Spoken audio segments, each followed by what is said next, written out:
Market లో invest చేసి మీ డబ్బులు డబుల్ చేసుకోవాలనుకుంటున్నారా? విజయవాడలో జరిగే సుందరరామిరెడ్డి గారి లైవ్ సెమినార్ కి అటెండ్ అవ్వండి.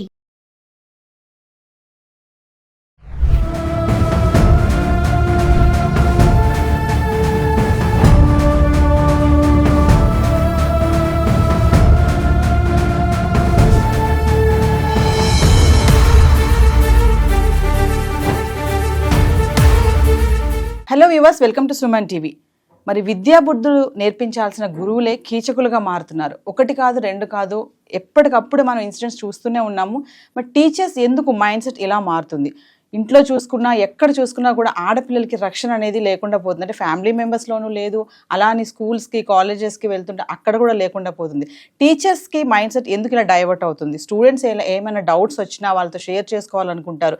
ఇలాంటి సమయంలో వాళ్ళ యొక్క మనసు కానీ, వాళ్ళ యొక్క ఆలోచన విధానం కానీ ఎందుకు డైవర్ట్ అవుతుంది? వాళ్ళపైన వీళ్ళు లైంగిక దాడి చేయడానికి కొన్ని కారణాలు ఎందుకు ఏర్పడుతున్నాయి? వీటన్నిటిపైన మాట్లాడడానికి మనతో పాటు ఈరోజు ఉన్నారు విష్ణు గాడే, సైకియాట్రిస్ట్.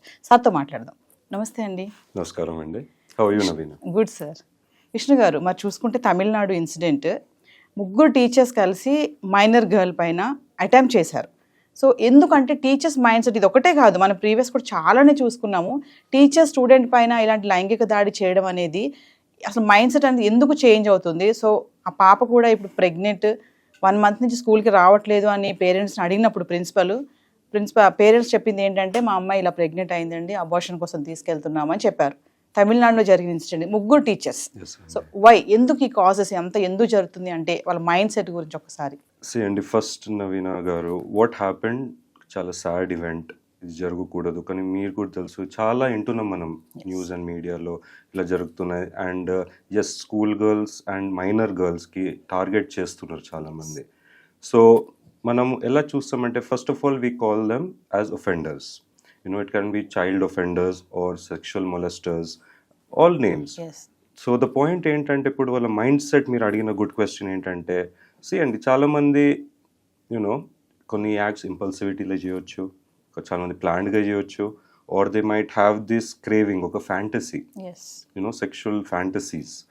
అది చైల్డ్ మీద కూడా ఉండొచ్చు, or any other opposite sex person మీద కూడా ఉండొచ్చు. అండ్ వెన్ ఇట్ హ్యాపెన్స్, వాళ్ళకు ఒక థ్రిల్ వస్తుంది, ఒక అడ్రినల్ రష్. ఇది చేస్తే ఎలా ఉంటుంది?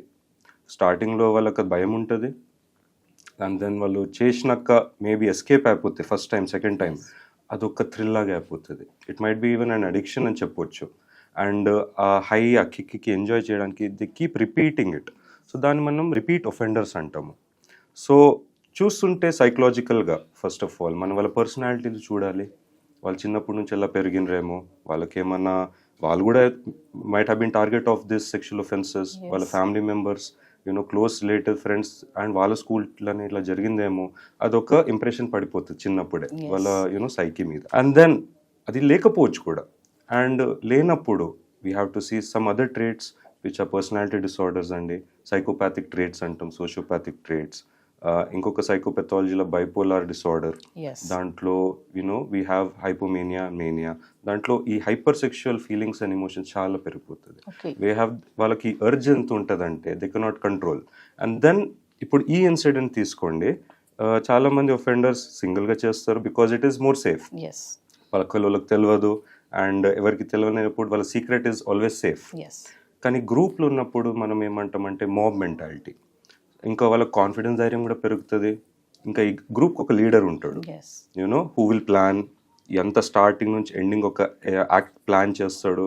ఎస్కేప్ కూడా ఎలా చేయొచ్చు అని వాళ్ళందరికీ ట్రైన్ చేస్తాడు. సో ఫర్ అదర్ పీపుల్ ఎవరైతే ఉన్నారో ఈ టీంలో, వాళ్ళు నేర్చుకుని వాళ్ళకు కూడా ఒక లేని ధైర్యం వస్తుంది. సపోజ్ వాళ్ళకి లేదు ధైర్యం, భయం ఉంటుంది, కానీ ఆ ప్లానర్ వల్ల, ఆ లీడర్ వల్ల మంచి స్కెచ్ చేస్తాడండి స్టార్టింగ్ నుంచి ఎండింగ్. అండ్ దాంతో అందరు నేర్చుకుని they will try to do it. Now planned ఉంటే ఇది, ఇంపల్సివ్ అంటే సడన్ అర్జ్లో.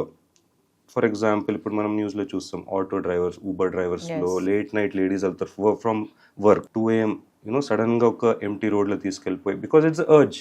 సడన్గా ఎమోషన్ వస్తే చూస్తారు, అమ్మాయి చాలా అట్రాక్టివ్ ఉందో, లేకపోతే సేఫ్ అనిపిస్తుంది, ఓకే డిస్టెన్స్ చాలా ఉంది, అమ్మాయి చాలా టైర్డ్ ఉంది. అండ్ ఆ స్ప్లిట్ మూమెంట్లో ఒక బ్రెయిన్లో స్విచ్ ఆన్ అయిపోతుంది. అండ్ దెన్ ఆ ఇంపల్సివ్ ర్యాష్ మూమెంట్లో they try to do it. They might get caught, పట్టుకుపోవచ్చు, లేదు వాళ్ళకి ఆ కాన్సెప్ట్ అప్పుడు ఉండదు, బికాజ్ ఆ యాక్ట్లోనే వాళ్ళ ఫోకస్ ఉంటుంది, తర్వాత అన్నట్లు ఉంటారు. అండ్ యాక్ట్ చేసినాక ఇప్పుడు ఏంటి సాడ్లీ మీకు కూడా తెలుసు వాళ్ళు ఆ భయం స్టార్ట్ అవుతుంది, then they try to murder person. So అలా కూడా జరిగే ఇన్స్టెన్సెస్ ఉంటాయి.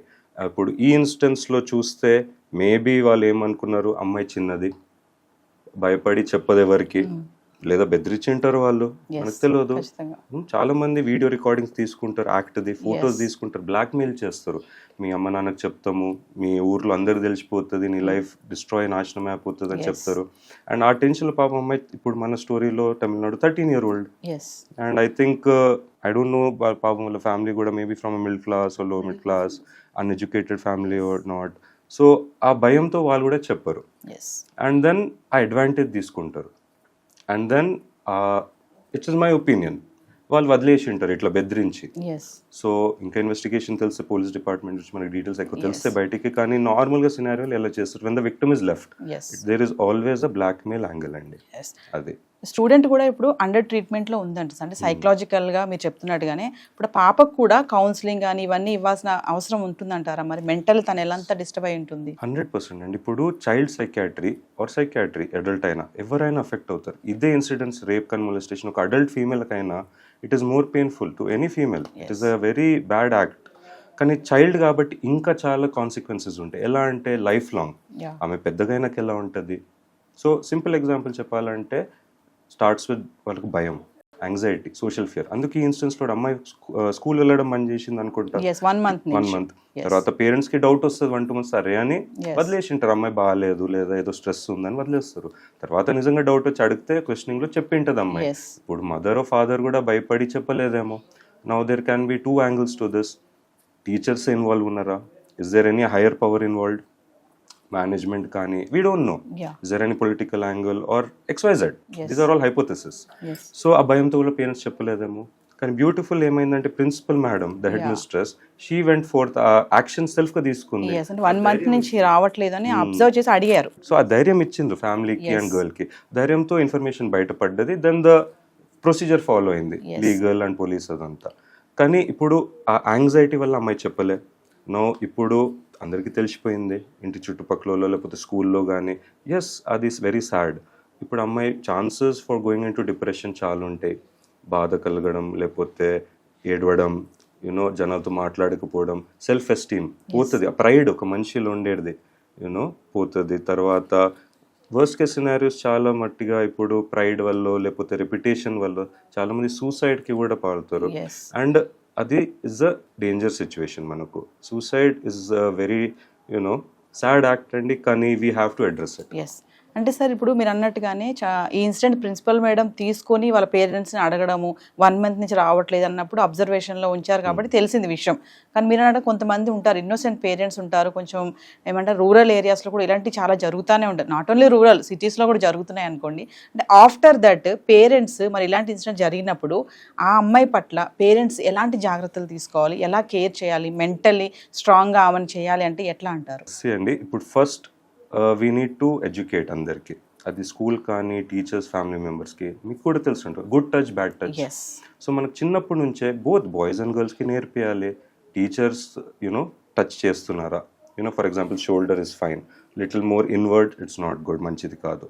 కింద ఇట్లా లెగ్ టచ్ చేయొద్దు, ఎస్పెషల్లీ అమ్మాయి స్కర్ట్ పైన అబోవ్ నీ లెంత్ ఎవరు టచ్ చేయొద్దు. ఇలాంటి చిన్న చిన్న సటిల్ సైన్స్ ఉండాలి. అండ్ చిన్నప్పటి నుంచే మన పిల్లలకి ధైర్యం ఇవ్వాలి.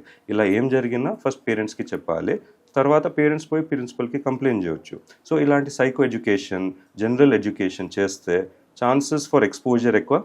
అండ్ ఆ పిల్లలకి ధైర్యం ఉంటుంది, ఎస్ నాకు ఇట్లా జరిగినా ఎవరు ఉన్నారు, నాకు ఒక పవర్ బ్యాకప్ ఉంది, ధైర్యంగా వాళ్ళు చెప్పవచ్చు. సో చిన్న చిన్న స్మాల్ ఎడ్యుకేషన్ స్టెప్స్ చేయొచ్చు అండి. అండ్ ఇప్పుడు ఈవెంట్ తర్వాత కూడా ఏం చేయొచ్చు అంటే family psychology, you know counselling important. చైల్డ్కి ఇప్పుడు యూనో మెడికల్ సైకాట్రిస్ట్ దగ్గర తెస్తే we will do our assessments, therapy install చేయొచ్చు. Yes, if medications are real important చూసి కండిషన్ బట్టి అప్పుడు మెడిసిన్స్ కూడా you know to keep the patient happy or the girl you know కొంచెం peaceful, not going to depression and severe you know stages where suicide is also అవుతుంది. అలా prevention measures చేస్తామండి, medical aid అది చేసుకోవాలి. సార్ ఇప్పుడు ఇలాంటి అఫెన్సెస్ చేసేటప్పుడు ఎవరైతే డిఫెండర్స్ ఉంటారో అంటే వాళ్ళ మైండ్ అనేది ఆ టైంలో ఆ థింకింగ్ అనేది ఎలా ఉంటుంది అంటారు? అంటే రిలాక్స్గానే ఉంటారా, లేదంటే ఏమన్నా ఇంటాక్సిటీగా తీసుకోవడం వల్ల ఇట్లా బిహేవ్ చేస్తారా? అంటే అండి ఇప్పుడు ర్యాష్ మూమెంట్, ఇంపల్సివ్ మూమెంట్స్లో they might be in the normal state without any intoxication లేకుండా కూడా ఉండొచ్చు.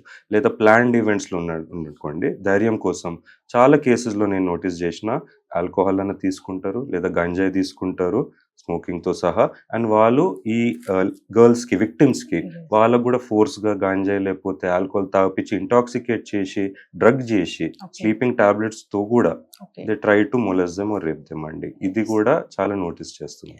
సార్, యాజ్ అ సైకియాట్రిస్ట్ మీ దగ్గరికి ఇలాంటి కేసెస్ చాలా వస్తూనే ఉంటాయి కదా, అంటే మీరు ఏం చెప్పదలుచుకున్నారు? ఇప్పుడు చాలా ఇన్సిడెంట్స్ చూస్తున్నాం మనము, చెట్టు కట్టేసి కొట్టడము, దేహశుద్ధి చేయడము, నగ్నంగా తిప్పడము, ఆ టీచర్స్ చేస్తున్నారు. ఓకే, రిమాండ్కి పంపిస్తున్నారు, పోక్సో కేసు కింద వేస్తున్నారు వాళ్ళని, బట్ మళ్ళీ బయటకు రావడం జరుగుతుంది, మళ్ళీ వాళ్ళందరిలో తిరుగుతున్నారు. మళ్ళీ అలాంటి ఆలోచనలు రాపోవడానికి అయితే ఛాన్సెస్ లేవు కదా, వస్తాయి. అంటే మీరేమనుకుంటున్నారు, ఇలాంటి వాటిని నివారించాలి అంటే ఏం చేస్తే బాగుంటుంది అని మీ అనలైసిస్లో? అండి, ఇప్పుడు రిపీట్ ఒఫెండర్స్కి టార్గెట్ చేసి ఐడెంటిఫై చేసి వాళ్ళకు కూడా మనం ఇవ్వాలి medical help and psychological therapy. వాళ్ళకు కూడా రిప్రిమాండ్ చేసి జైల్లోనే కాదు, జైల్లో కూడా వీ హ్యావ్ సర్వీసెస్. కొంచెం గవర్నమెంట్ హాస్పిటల్స్ నుంచి సైకాట్రిస్ట్ వెళ్ళి you can do the therapies there, medicines కూడా పెట్టి రిఫర్మేషన్ తేవాలి, వాళ్ళ changing in the behaviour. So అలా కాన్స్టెంట్ ఎఫర్ట్ పెట్టాలి అండ్ మానిటరింగ్ కూడా కావాలి. ఇప్పుడు యూఎస్లో మీరు వినింటారు, అక్కడ కూడా చాలా సీరియస్ ఇది చైల్డ్ సెక్షువల్ ఒఫెండర్స్కి దేర్ సపరేట్ డేటాబేస్ అండి, వేరే వాళ్ళకు ఒక ఐడి నంబర్ లాగా ఉంటుంది. ఇట్లా వాళ్ళకి సిస్టంలో కొట్టేస్తే వాళ్ళ మొత్తం ఫైల్ షీట్ వచ్చేస్తుంది, వాళ్ళు ఏ టైంలో చేశారు ఈ ఒఫెన్స్, వాళ్ళకి ఎంత శిక్ష పడ్డది, మళ్ళీ చేశారా లేదా, మొత్తం డేటాబేస్ ఉంటుంది. సో మేబీ మనం కూడా అట్లాంటిది ఒకటి తయారు చేస్తే వెన్ పోలీస్ దగ్గర ఉంటే ఆ డేటాబేస్, రిపీట్ ఒఫెండర్స్ వాళ్ళు రెగ్యులర్గా వచ్చి once a month or twice a month police station వెళ్ళి హాజరయ్యి క్లీన్ ఉన్నారా లేదా, వాళ్ళు చేంజ్ అయ్యారా లేదా, వాళ్ళు థెరపీకి వెళ్తున్నారా లేదా, హెల్ప్ సీక్అవుట్ చేస్తున్నారా లేదా, అలా కాన్స్టెంట్ సర్వేలెన్స్ కింద ఉంటే definitely I feel there will be a change అండి. హాయ్, మొట్టమొదటిసారిగా మన విజయవాడలో క్లాస్ రూమ్ ట్రైనింగ్ అండి, 1 డే క్లాస్ రూమ్ ఎన్విరాన్మెంట్లో ఆఫ్లైన్ వెబినార్ జరగబోతుంది. అండ్ ఇంట్రెస్ట్ ఉన్న పార్టిసిపెంట్స్ ఈ కింద స్కూల్ అవుతున్న నెంబర్కి రింగ్ చేసుకొని సీట్ బుక్ చేసుకోండి. దీంట్లో ETFs, index funds and mutual funds మీద completely and hand folding experience మీకు ప్రొవైడ్ చేయబడుతుంది. దీని ద్వారా ఏంటంటే మనం ఎసెట్స్ని స్టాక్ మార్కెట్లో ఎలా మేనేజ్ చేసుకోవాలి, ఎలా గ్రో చేసుకోవాలి, ఎలా ప్రొడక్ట్ చేసుకోవాలో అంటే ప్రాక్టికల్గా నేర్చుకుంటారు. అండ్ మీ ఇప్పటి వరకు మనం ఆన్లైన్లోనే మీరు అటెండ్ అవుతున్నారు. ఇక నుంచి మీరు మన విజయవాడ సిటీలోనే అండ్ లైవ్లో క్లాస్ రూమ్ ఎన్విరాన్మెంట్లో నేర్చుకునే ఛాన్స్ దొరుకుతుంది. కాబట్టి ఇంట్రెస్ట్ ఉన్న పార్టిసిపెంట్స్ కింద స్క్రోల్ అవుతున్న నెంబర్కి పింగ్ చేసి సీటు రిజర్వ్ చేసుకోండి. Thank you.